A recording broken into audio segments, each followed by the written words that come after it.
दोस्तों एक बार फिर से आप लोगों के सामने रीजनिंग की बहुत ही इंटरेस्टिंग और शानदार वीडियो लेकर के इस वीडियो में दोस्तों आप लोगों के सामने ये जो सारे क्वेश्चन दिख रहे हैं वेन डायग्राम के क्वेश्चन हो या फिर इस टाइप के क्वेश्चन हो या फिर इस टाइप के दोस्तों इन सभी क्वेश्चन को और इसके अलावा लगभग हर चैप्टर से सिटिंग अरेंजमेंट का क्वेश्चन, ब्लड रिलेशन का क्वेश्चन, कोडिंग डिकोडिंग का क्वेश्चन, मिसिंग नंबर वाले क्वेश्चन, बहुत सारे क्वेश्चन देखने को इस वीडियो में मिलेंगे। तो दोस्तों अगर आप SSC, railway, bank, UP police constable और बहुत सारे गवर्नमेंट जॉब की तैयारी कर रहे हैं तो ये वीडियो आप लोगों के लिए मोस्ट इंपॉर्टेंट होने वाली है। ये पार्ट 22 है, इससे पहले पार्ट 21 बना चुका हूं, डिस्क्रिप्शन बॉक्स में सभी की लिंक मिल जाएगी, जाइए चेक कर लीजिएगा। चलिए स्टार्ट करते हैं अपने पहले क्वेश्चन से। यहाँ पर हमारा पहला क्वेश्चन क्या कह रहा है दोस्तों, अंग्रेजी वर्णमाला का ये क्वेश्चन है। कह रहा है ए से, देखिए क्वेश्चन जो भी कहे पहले उसको सावधानी से पढ़िए, ढंग से पढ़िए, आराम से पढ़िए, घबरा करके पढ़ेंगे तो भी आपका आंसर गलत आ जाएगा। कह रहे हैं ए से जेड की, यानी ए से जेड जो श्रृंखला है ए टू जेड उसकी बात कर रहा है, जो 26 होते हैं अल्फ़ाबेट वही उन्हीं की बात कर रहा है कि श्रृंखला में के दाएं से के जो है जैसे ए टू जेड है इसमें के कहीं होगा। अब के चौथी पोजीशन पर, ये देखिए ए टू जेड 1 से 26 तक इनके नंबर याद होने चाहिए। हर वीडियो में यही मैं कहता हूँ, अगर याद करने में मुश्किल होती है तो ये रटने के लिए तो मैं नहीं कहूँगा। अगर 10-15 क्वेश्चन आप कर लेते हैं इस टाइप के अंग्रेजी वर्णमाला से रिलेटेड या कोडिंग डिकोडिंग क्वेश्चन, तो आपको वैसे ही याद हो जाएगा, रटने की जरूरत ही नहीं पड़ेगी। तो यहाँ पर की होता है 11वें पोजीशन पे, ठीक है, के आपका 11वें पोजीशन पे होता है। तो वही कह रहा है ए से जेड की श्रृंखला में के से के जो है दाएं से, यानी इस के दाएं से, यहाँ पे के करना चाहिए था लेकिन यहाँ पे मिसप्रिंट हो सकता है या कुछ भी है, के दाएं से। अब के यहाँ पर है तो इसका दायां किधर होगा, जिधर आपका दोस्तों दायां है उधर ही के का दायां होगा। ऐसा नहीं है कि जिधर आपका दायां है उधर के का बायां होगा, नहीं, के दाएं से, यानी के का दायां किधर होगा, इधर होगा। अब के दाएं से कह रहा है तीसरा अक्षर, के दाएं से तीसरा अक्षर का मतलब के 11वीं पोजीशन पर है तो इसमें 3 हम जोड़ देंगे तो 14 आ जाएगा। अब 14वीं पोजीशन पे आपका कौन सा है, एन की बात कर रहा है। 14वीं पोजीशन पे जो आता है वो क्या आता है, एन आता है। तो इस तरीके से हमें ए टू जेड लिखने की जरूरत नहीं है, सारी चीज़ें बस ये नंबरिंग याद रहेगी। तो ये सारे फार्मूले जो मैं बता रहा हूँ इसी तरीके से आप निकाल लेंगे सेकंडों में दोस्तों, टाइम नहीं लगेगी, वो बस मैं बता रहा हूँ आपको तो टाइम लग रही है।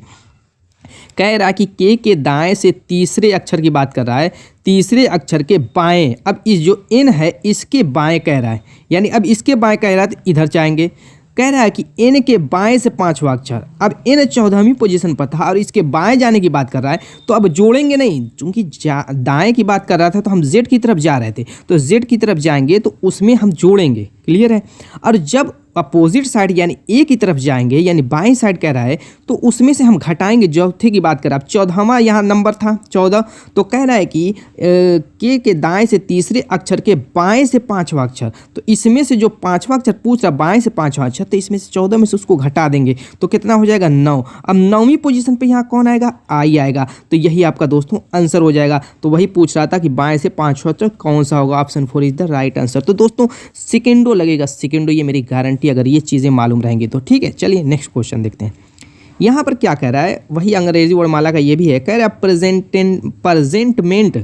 प्रेजेंटमेंट में ऐसे कितने अक्षर युग्म हैं, यानी ऐसे कितने अक्षरों का जोड़ा है जिनके बीच यहाँ उतने ही अक्षर मौजूद हैं जितने कि अंग्रेजी वर्णमाला में इनके बीच होते हैं।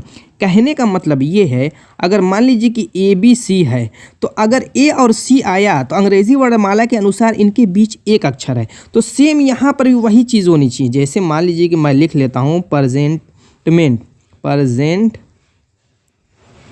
ठीक है, इसमें मैंने लिख लिया।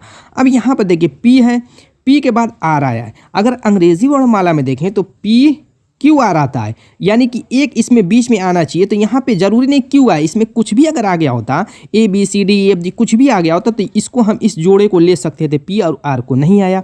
अब यहाँ पर ई है, इसके बाद नहीं हो सकता, तो पी क्यू आर एस। अब यहाँ पर देखिए ये हो सकता है पी क्यू आर एस, क्योंकि अंग्रेजी वर्णमाला के अनुसार क्या होता है, पी क्यू आर एस होता है, यानी बीच में कितना आता है 3, यहाँ 2, सॉरी इन दोनों के बीच में 2 अल्फ़ाबेट आना चाहिए। तो यहाँ पर भी 2 अल्फ़ाबेट है, आर ई 2, जरूरी नहीं कि क्यू आर हो, कुछ भी हो, लेकिन सेम वही होना चाहिए जो अंग्रेजी वर्णमाला में जिस हिसाब से जिस क्रम में हो। तो पी देखिए, पी यहाँ पे है, एस यहाँ पे है, पी कहाँ है, यहाँ पे है, और एस यहाँ पे है, तो इन दोनों के बीच 2 आया। और अंग्रेजी वर्णमाला में देखेंगे तब भी इन दोनों के बीच क्यू आर 2 आता है, तो यहाँ पर एक जोड़ा हमें मिल गया, पी एस का एक जोड़ा हमने खोज निकाला।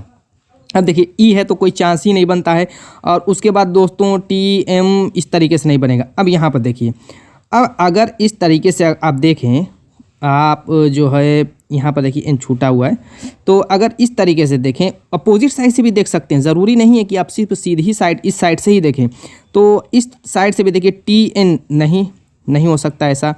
MN, यहाँ पर MN नहीं हो सकता क्योंकि यहाँ पे बीच में T है, देखिए मिस प्रिंट हुआ है, यहाँ पे लिखा साफ नहीं दिख रहा होगा। तो यहाँ पे देखिए MTN है, अगर सिर्फ T ना होता, सिर्फ MN होता तो ये बात बन सकती थी, लेकिन नहीं है। तो इस हिसाब से हमें ढूंढना है। अब देखिए NOPQR, अब देखिए R और N ये हो सकता है, R और N हो सकता है, क्योंकि आप अंग्रेजी वर्णमाला में देखेंगे तब भी क्या है, N के बाद OPQR आता है, यानी कि N और R के बीच में कितना आता है अल्फ़ाबेट, 3 आता है।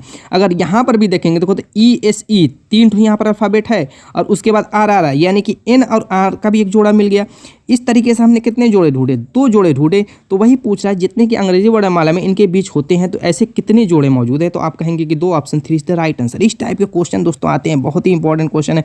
बस अंग्रेजी वर्णमाला का अच्छी तरीके से आपको नॉलेज, क्या उसमें नॉलेज A to Z याद होना चाहिए, थोड़ा सा नंबरिंग अगर याद है, थोड़ा सा पोजीशन वगैरह, तो बहुत ईजी है। तो इस टाइप के क्वेश्चन में आपके नंबर नहीं छूटते हैं, ईजी है और सेकेंडों में सॉल्व भी हो जाते हैं। यहाँ पर देखिए क्वेश्चन नंबर 3 कह रहा है कि ये जो पैटर्न दिया हुआ है, ये सारे 1 से लेकर 6 तक ये इधर उधर दिया हुआ है, इनको हमें सीरियल क्रम में बनाना है। तो इनकी नॉलेज होनी चाहिए कि आखिर ये जो लिखा है ये है क्या चीज़।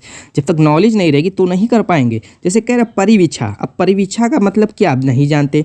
साक्षात का मतलब तो आप जानते हैं, साक्षात जो परीक्षा, लिखित परीक्षा होती है उसको साक्षात कर कहते हैं, यानी लिखित परीक्षा, तो ये मालूम है। चयन भी आप जानते हैं, सिलेक्शन जो होता है। नियुक्ति भी आप जानते हैं, किसी पद पर नियुक्त करना। विज्ञापन आप जानते ही हैं, ऐड जो दिया जाता है, आप प्रचार देखते हैं, वो आपका विज्ञापन वही होता है। आवेदन मतलब जो आवेदन करते हैं आप, पत्र मतलब किसी भी विज्ञापन का जो निकलता है तो आवेदन करते हैं, यानी कि फॉर्म भरते हैं, वही आवेदन होता है। बस इतनी चीज़ें हैं।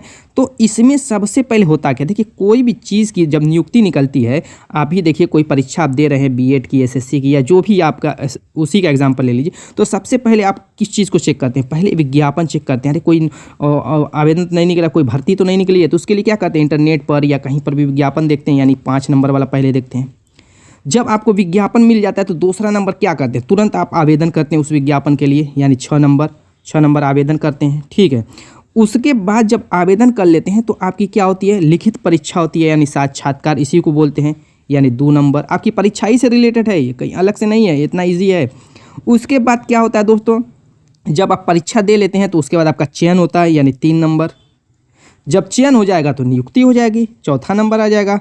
अब ये मैटर फंसता है, परिवीक्षा जो होता है ये एक अधिकारी होता है। परिवीक्षा अधिकारी का काम ये होता है कि जो अपराधी होते हैं, कुछ अपराधियों को जेल में न लेकर के उनको छोड़े रखा जाता है, और ये परिवीक्षा जो अधिकारी होते हैं उन्हीं की कस्टडी में रहते हैं। तो ये उनका निरीक्षण करते हैं, उनकी मतलब खोज छानबीन करते रहते हैं। तो वही होता है एक तरीके से, मान लीजिए अधिकारी का रूप ही, यानी नियुक्ति के बाद क्या हो जाते हैं, वो अधिकारी हो जाते हैं, एक तरीके से ऐसे समझिए। तो 1 नंबर। तो देखिए 5 6 2 3 5 6 2 3 5 6 2 3 4 1 5 6 2 3 4 1, option 4 is the right answer. Clear. Next coding decoding का क्वेश्चन कह रहा है किसी सांकेतिक भाषा में वर्क को, कह रहा वर्क को क्या लिखा जाता है, 5 6 9 2 लिखा जाता है। तो कह रहा उसी सांकेतिक भाषा में लब को क्या लिखा जाएगा। सिंपल सा है। अब देखिए अभी मैंने कहा A to Z अल्फ़ाबेट के नंबरिंग याद होनी चाहिए। तो W का होता है 23, O का होता है 15 और R का दोस्तों होता है आपका 18, ठीक, और K का होता है 11। क्लियर हो गया। अब यहाँ पे 23 15 18 11 होता है, लेकिन यहाँ पे 5 6 9 2 दिया हुआ है, ये मैटर फंसता है। अब यहाँ पर 2 चीज़ें चेक करेंगे। पहली चीज़ ये चेक करेंगे तो W का अपोजिट साइड से कितना नंबर होता है। अपोजिट साइड से निकालने के लिए क्या करेंगे कि 26 में से 23 को घटा देंगे, 26 में से 23 को घटा के +1 कर देंगे, तो हमें उल्टी साइड से पता चल जाएगा, यानी इसके विपरीत एक तरीके से कह सकते हैं, जो नंबर है उसका हमें नंबर पता चल जाएगा, जो अल्फ़ाबेट है। तो घटाइए, देखिए 3 1 4 आ जाता है, कितना आ जाता है, 4 आ जाता है। जो चौथी पोजीशन पे आप जानते हैं कौन आता है, D आता है। तो यहाँ पे 5 दिया हुआ, चलिए इसमें अगर हम एक प्लस भी कर लेते हैं तो 5 आ जाएगा। तो यहाँ पर O 15 है, 26 में से अगर हम 15 को दोस्तों घटाते हैं तो आप कहेंगे कि 11 आएगा, एक जोड़ देंगे 12 आएगा। 12वीं पोजीशन पे L आता है और 12वीं में एक जोड़ेंगे तो आपका जो है 13 होगा, 6 तो आएगा नहीं, ये नहीं लॉजिक लगेगी। तो थोड़ा सा और देखिए, दिमाग लगाइए। यहाँ पर 23 है, कितना है, W का 23 है। अगर इन दोनों को जोड़ दे तो 2 और 3 को 5 आ जाएगा। चलिए, और O का 15 है, इन दोनों को जोड़ दे तो 1 + 5 को 6 हो जाएगा।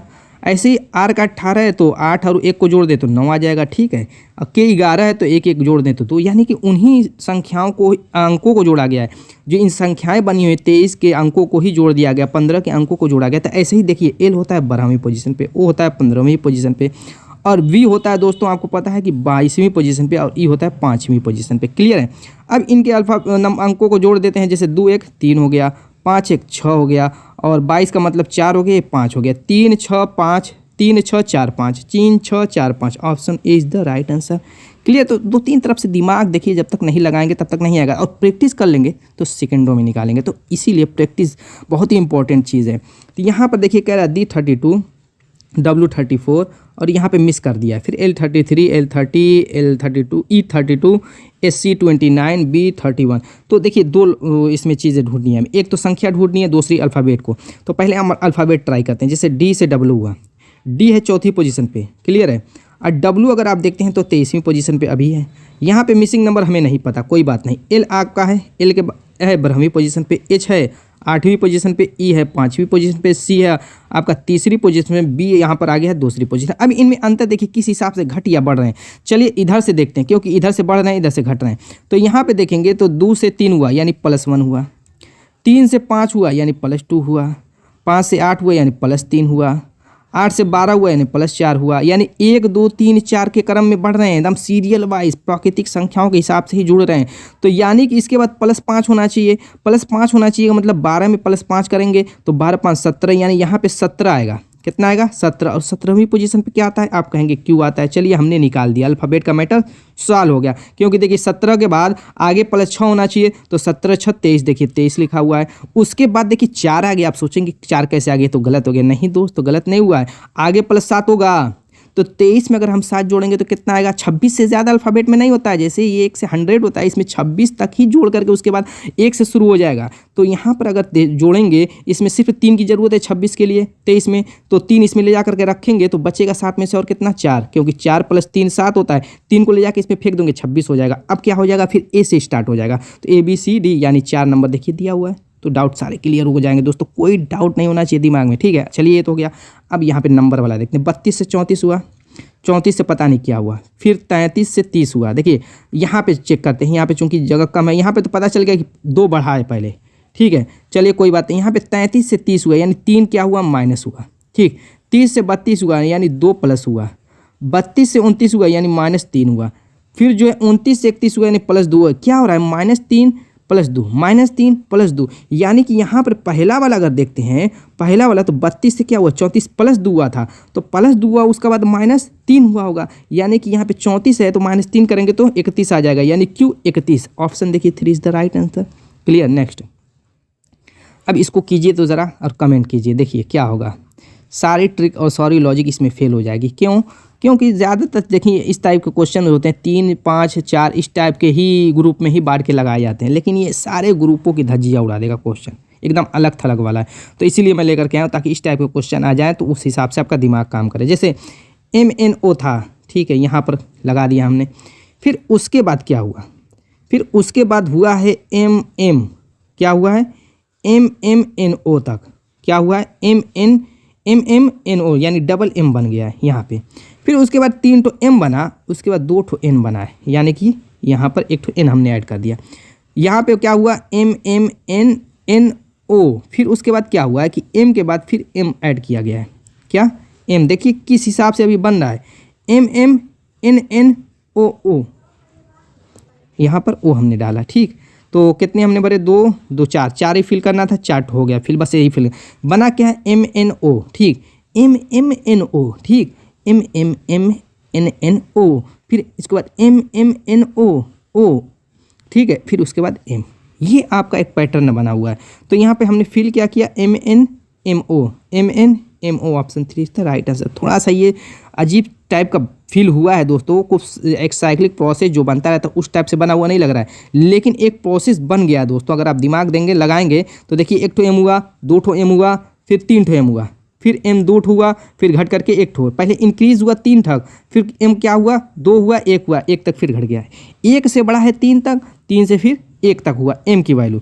उसी हिसाब से ही ये सारे बने हुए हैं। चलिए नेक्स्ट देखते हैं। अब यहाँ पर देखिए इस सीरीज़ को देखिए तो ज़रा कमेंट कीजिए इसका आंसर। कह रहा है कि 3, 2, 6, 8, 18, 40। देखिए मैं बता चुका हूँ, जब भी कुछ ऐसा घटता बढ़ता दिखे अजीब सा तो उसको 2 सीरीज़ में बांट लो। 2 सीरीज़ में बांट लो। अगर सीरीज़ ढंग से ना बने तो उसको 2 सीरीज़ में, क्योंकि देखिए यहाँ पे 3 है, 3 के बाद 2 हुआ यानी चलिए -1 हुआ पहले, फिर क्या हो गया 6 बन गया यानी कि +4 हो गया, फिर 8 बन गया +2 हो गया, फिर 18 बना +10 हुआ, ठीक। उसके बाद 40 बना तो इसके लिए आपको 2 और 20 22 करेंगे प्लस, ठीक। 72 बहुत ज़्यादा, तो इसको हम ऐसे नहीं करेंगे। मैंने क्या कहा, 2 ग्रुप में इसको बांटो। जब भी सीरीज़ कुछ ढंग की ना बने या घटे और बढ़े तो उसको 2 सीरीज़ में, जैसे 3 है ना, पहले वाले को तीसरे वाले को लो, फिर आपको एक एक गैप करके इस तरीके से लो और ये मिसिंग नंबर पर आ जाएगा।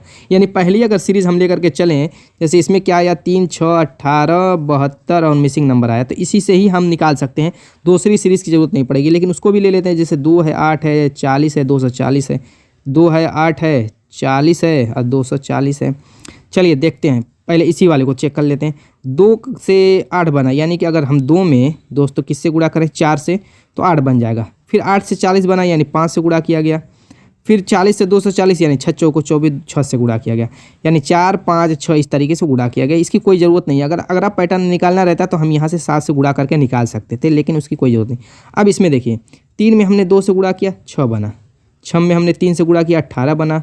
18 में हमने 4 से गुणा किया, 72 बना। 72 में अब क्या करेंगे, 5 से गुणा कर दीजिए, तो 5 दूना के 10, 5 7 35, 35 1 36 यानी 360, ऑप्शन 4। चलिए नेक्स्ट देखते हैं। यहाँ पे कह रहा है कि जिस तरीके से शेरों का संबंध प्राइड से है, वैसे बिल्लियों का संबंध किससे होगा। देखिए शेर जिस झुंड में रहते हैं, शेर हमेशा देखेंगे कि झुंड में रहते हैं, ठीक है। जब शिकार करने निकलते हैं तो इधर उधर हो जाते हैं, लेकिन अक्सर जो उनका रहना सहना है वो झुंड ही में होता है। तो शेरों के झुंड को प्राइड कहते हैं, ठीक। तो बिल्लियों के झुंड को क्या कहेंगे, बिल्लियाँ जिस झुंड में रहती हैं उसको क्या कहते हैं, उसको क्लाउडर कहते हैं, ऑप्शन 2। नेक्स्ट, अब यहाँ पर देखिए इसका भी नंबर का खेल आ गया है, यानी लेक है। लेक से कह रहा है जैसे PEOI बना है, PEOI बना है, उसी तरीके से ME मीट से क्या बनेगा, चलिए निकाल लेते हैं। एल था 12वीं पोजीशन पे, पी था 16वीं पोजीशन पे, ए था पहली पोजीशन पे, ई था 5वीं पोजीशन पे, के था 11वीं पोजीशन पे, और ये हमने क्या है ओ भरा है 15वीं पोजीशन पे, और ई 5वीं पोजीशन पे, और आई 9वीं पोजीशन पे। कैसे बढ़ाए, 12 से 16 हुआ +4 हुआ, 1 से 5 हुआ +4 हुआ, 11 से 15 हुआ +4 हुआ, यानी सब में +4 लग रहा हो रहा है, इसमें भी +4। तो इसको भी +4 करके नेक्स्ट पैटर्न निकाल लेते हैं। जैसे यहाँ पे ये 13 पोजीशन और ये 5, 1 और 20, 13 का मतलब 4 17, यानी 17वीं पोजीशन पे आ जाएगा Q। 5 4 9 यानी कि I। ए का मतलब हो जाएगा यहाँ पे 5 यानी E। 20 4 24 यानी कि X, 24 पोजीशन पे X, यानी QIEX। कितना टाइम लगेगा दोस्तों, अगर तरीका मालूम है तो 2। नेक्स्ट, इसका आंसर ज़रा कमेंट कीजिए क्या होगा। कह रहा है जिस तरीके से 8 से 24 बनाया, वैसे यहाँ पर मिसिंग नंबर से 32 कैसे बनेगा, या कह सकते हैं 24 से जैसे 8 बनाए, उल्टी साइड से सोचिए। 24 से जैसे 8 बनाए वैसे 32 से यहाँ पे क्या बनेगा, वो तो सेकेंडों का काम है। आप कहेंगे कि 24 है तो 24 बना किससे, 2 और 4 से, तो दोनों को अंकों को हम गुणा कर देते हैं तो 8 आ जाएगा। वैसे 32 में भी क्या करेंगे, 3 और 2 का गुणा कर देते 6 आ जाएगा, ऑप्शन 4। नेक्स्ट, कह रहा है कि मैं उत्तर की ओर 15 मीटर गया। यहाँ पे दिशा और दूरी, दिशा में पहले दिशा का तो ज्ञान होना चाहिए, तब जा कर के ये क्वेश्चन आप कर पाएंगे। पश्चिम, ऊपर उत्तर रहता है, नीचे दक्षिण। दाहिनी साइड याद कर लीजिए पूरब, बाईं साइड पश्चिम, नीचे दक्षिण, ऊपर उत्तर। अब कह रहा है कि मैं उत्तर की ओर 15 मीटर गया। कह रहा है कि मैं उत्तर की ओर 15 मीटर गया, फिर पश्चिम की ओर मुड़कर 10 मीटर गया। पश्चिम किधर है, इधर है, तो 10 मीटर कह रहा है पश्चिम की ओर मुड़ के गया। फिर दक्षिण की ओर मुड़ा और 5 मीटर चला। फिर दक्षिण की ओर मुड़ करके कह रहा है केवल 5 ही मीटर चला है, यानी यहाँ पर आया। और फिर पूरब की ओर मुड़कर 10 मीटर चला। पूरब किधर है, इधर है, कह रहा तो इधर मुड़ करके 10 मीटर चला, यानी कि 10, ये ऊपर वाली भी भुजा 10 थी तो ये भी 10 चलेगी, तो ये पहले वाले पर आकर के यहाँ पे मिल जाएगी। क्लियर है, क्योंकि दोनों बराबर है, यहाँ पे मिल जाएगी। लेकिन ये इस साइड में यहाँ पे इतना 10 बचा होगा, क्योंकि यहाँ पे 5 ही सिर्फ चला है और इधर साइड 15 चला है, तो ये अगर यहाँ से चला है तो ये 10 बचेगा। चलिए पूछा है क्या, वो देखिए, बताएं कि मैं अपने घर से किस दिशा में हूँ। दिशा पूछ रहा है। जब इस बिंदु पे आ गया है और घर कहाँ है, इसका घर कहाँ है, यहाँ पे, ठीक है। तो घर से ये दिशा किधर होगी, ऊपर वाली। ऊपर वाली ये दिशा क्या होगी, आप कहेंगे कि उत्तर होगी। Clear, option 3। नेक्स्ट, अब यहाँ पर सीटिंग अरेंजमेंट का कह रहे 7 व्यक्ति ABCDEFG एक सीधी पंक्ति में खड़े हैं, यानी इस तरीके से पंक्ति है, ठीक है। इसमें देखिए जब दायां बायां न दिया रहे तो अपना जो दायां है वो दायां बना लीजिए, अपना जो बायां है वो बायां बना लीजिए। अगर न दिया रहे तो, अगर उत्तर दक्षिण दिया रहेगा क्वेश्चन में तब तो उस हिसाब से चलेंगे, लेकिन अगर न दिया रहे तो जो आपका दायां है वो बायां है वो बना लेंगे, क्योंकि इसमें दिया नहीं है, खाली सिर्फ कह रहा है 7 व्यक्ति ABCDEFG एक सीधी पंक्ति में खड़े हैं, तो आप अपने हिसाब से बना लेंगे तब भी आंसर सही आएगा। अब देखिए कह रहा है D G के दाईं ओर है, D कह रहा है G के दाईं ओर है। अगर हम G को यहाँ पे रखें तो G का दायां किधर होगा, दायां इधर ही हमने रखा है, देखिए ये दायां इधर है, तो G के दाईं ओर कह रहा है D है, चलिए हमने रख दिया। आगे कह रहा है C A और B के बीच में है, अभी रखेंगे नहीं क्योंकि A और B की हमें पोजीशन नहीं मालूम। अगर मान लीजिए कि C को अगर हम यहाँ पर A रख दें, ठीक, किसको, यहाँ पे अगर हम A को रख दें और यहाँ पर B को रख दें और बीच में कह रहा है C है, कह रहा है क्या C A और B के बीच में, लेकिन ज़रूरी थोड़ा ना कि A इधर होगा B इधर होगा, हो सकता है कि B इधर रहा हो A इधर रहा हो, तो अभी समझ में आया। चलिए वैसे ही हम रख दिया, अभी साफ कर देंगे, अगर गलत रहेगा तो, अगर ठीक है तो ठीक ही रह जाएगा। आगे कह रहा है E F और D के बीच में है। आगे क्या कह रहा है कि E जो है F और D के बीच में है। अब देखिए यहाँ पे गलती हो गई, E को कह रहा है F और D के बीच में, तो D यहाँ पे और इसके बगल में ये A आ गया, तो इनको हम फिल ही नहीं करेंगे अभी। इस वाले को A और B वाले को अभी साफ कर दो, पहले हम इस तीसरे सेंटेंस को फिल करेंगे। कह रहा है कि E F और D के बीच में है। E जो कह रहा है F के और D के, यानी F और D के बीच में कह रहा है E, इस तरीके से हम रखेंगे। आगे कह रहा है G और B के बीच में 3 व्यक्ति हैं। कह रहा है कि ये जो G है और यहाँ पे B है, B, तो इन दोनों के बीच में 3 व्यक्ति होने चाहिए। तो देखिए D E F 3 तो हो गए, यानी अगर हम B को यहाँ पर रख दें तो 3 व्यक्ति आ जाएंगे G और B के बीच में। चलिए अब ये सही होगा, हमारा जो दूसरा सेंटेंस छूटा था। कह रहा है C, दूसरा वाला देखिए C A और B के बीच में है। अब C को यहाँ पर रख देंगे, A को यहाँ पर रख देंगे, तो ऑटोमेटिक B और A के बीच में C आ जाएगा। सारे हो गए। चलिए अब क्वेश्चन देखिए क्या कह रहा है, बिल्कुल बाईं ओर कौन खड़ा है, बायां किधर है, इधर है, बिल्कुल बाईं ओर कौन है, G है, option 2 is right answer. Next, अब यहाँ पर देखिए एक ब्लड रिलेशन का क्वेश्चन है। कह रहे एक सामूहिक परिवार में 7 व्यक्ति F E N J P M और L है। यहाँ 2 शादीशुदा जोड़े हैं, F गृहिणी है और E की पत्नी है। कह रहा है कि F जो है क्या है, E की पत्नी है, किसकी, E की पत्नी है। यहाँ पर पहले इसको बनाइए, जो रिलेशन देखा है उसकी चेन बनाए, चेन से जुड़ेगा तभी पता चल पाएगा कि कौन किसका क्या है। पहले में हमने कहा कि यहाँ 2 शादीशुदा हैं, जोड़े हैं। एक तो हमने अब खुद ही बता चुका कि एक गृहिणी और ई की पत्नी है, पहला शादीशुदा जोड़ा पता चल गया। अब आगे देखिए कह रहा है जे एन की पत्नी है। क्या कह रहा है, जे एन की पत्नी अब कह रहा है, ठीक है। ये दोनों शादीशुदा जोड़े हमें पता चल गए। अब आगे देखिए क्या है, यल एफ की नातिन है। यल जो है एफ की नातिन है, यानी यल कोई है यहाँ पे और यहाँ पर जो एफ है इसकी क्या कह रहा है, नातिन है। इससे पता चल रहा है कि ये नाना है, नातिन है, नाना ये नानी हो गया, ठीक है। आगे देखिए क्या कह रहा है, ई जे का ससुर है। ई जो है, ई कह रहा है कि जे का ससुर है। जब ई जे का ससुर है, ई कह रहा है कि जे का जब ससुर है और जे एन की पत्नी है, तो एन ई का क्या लगेगा, एन ई का क्या लगेगा, बेटा लगेगा, पुत्र लगेगा, या बेटा लिख दीजिए, कोई दिक्कत यहाँ। जे कह रहा है कि जे का ससुर ई है, तो जब ई जे का ससुर है और जे एन की पत्नी है तो एन ई का क्या लगेगा, बेटा लगेगा। अपने माइंड, अपनी आंखों से सोचिए, अपने दिमाग से सोचिए, अपने ऊपर रख करके सोचिए, ठीक है। यहाँ पर कोई दिक्कत नहीं। आगे देखिए कह रहा है कि ई जे का ससुर है और पी का पिता है। उसमें अभी हमने आधा पढ़ा था। कह रहा है कि ई जे का ससुर और पी का पिता है। अब ई जो है जे का तो ससुर बना दिया, लेकिन साथ में कह रहा है कि पी का पिता भी है। पी का क्या है, पिता है। तो यहाँ पे हम देखेंगे कि दोस्तों इसके 2 बेटे हो गए। एक तो ये एन भी बेटा हो गया, पी भी बेटा हो गया, यानी कि पी और एन दोनों क्या हो जाएंगे, भाई हो जाएंगे। यहाँ से हमने ढूंढा कि पी और एन क्या है, भाई हैं। चलिए आगे देखिए क्या है, एम जो है एन का बेटा है। एम जो है यहाँ पर देखिए एम नाम का कोई है, वो क्या रहा, एन का बेटा है। बताइए जे किस तरह पी से संबंधित है। अब ये जे का रिश्ता पी से कह रहा है कि किस तरीके से संबंधित है। एकदम ईजी है दोस्तों। देखिए इस पी का रिश्ता इस जे से पूछ रहा है क्या होगा। जे पी और एन हमने ढूंढा क्या है, दोनों भाई हैं, क्योंकि ई का पी भी पी जो है, ई जो है पी का पिता है और एन का भी पिता है, तो उस हिसाब से दोनों एन और पी क्या हो गए, भाई हो गए। और अपने भाई की बीवी को आप क्या कहेंगे, भाभी कहेंगे, बस वही रिश्ता है। जे क्या है, एन की पत्नी है, तो पी की क्या हुई, भाभी हुई। देखिए कहाँ दिया हुआ, भाभी साली, option 4 is the right answer. Next, यहाँ पे प्रतिबिंब वाला क्वेश्चन है, दर्पण प्रतिबिंब। दो तरीके के प्रतिबिंब बनते हैं, एक तो जल प्रतिबिंब होता है जो क्षैतिज होता है ऐसे, और ये दर्पण प्रतिबिंब लंबवत रहता है इस तरीके से। क्लियर। तो इनमें दो रूल होते हैं, दोनों के अलग अलग, दोनों टाइप के क्वेश्चन कराऊंगा। एक तो ये आपका दर्पण वाला भी है और जल वाला भी है। तो इसका रूल क्या कहता है, इसका रूल ये कहता है दर्पण प्रतिबिंब का, तो पहले तो ये लेफ्ट टू राइट पूरा 180 डिग्री क्या होते हैं, रोटेट कर जाते हैं। पूरा जितना आपका सेंटेंस वर्ड कुछ भी दिया रहेगा, पहले तो ये पूरा का पूरा घूम जाएगा दाएं से बाएं। जैसे यहाँ पे देखिए, ये इसी का प्रतिबिंब पूछ रहा है, दर्पण प्रतिबिंब, तो ये पूरा पहले ये घूमेगा, के वाला इस साइड हो जाएगा और 1 वाला इस साइड हो जाएगा, पूरा ये घूमेगा। साथ साथ ये अपनी पोजीशन पे जो संख्या रहेगी या अल्फ़ाबेट रहेगा वो भी रोटेट करेगा। कैसे, अब देखिए पहले जो के से स्टार्ट हुआ है, जैसे के से पहला स्टार्ट हुआ, ये तो बी से स्टार्ट हुआ, तो इसको गलत काट दीजिए। के से ये भी स्टार्ट हुआ, के से, 3 तो के से स्टार्ट हुए।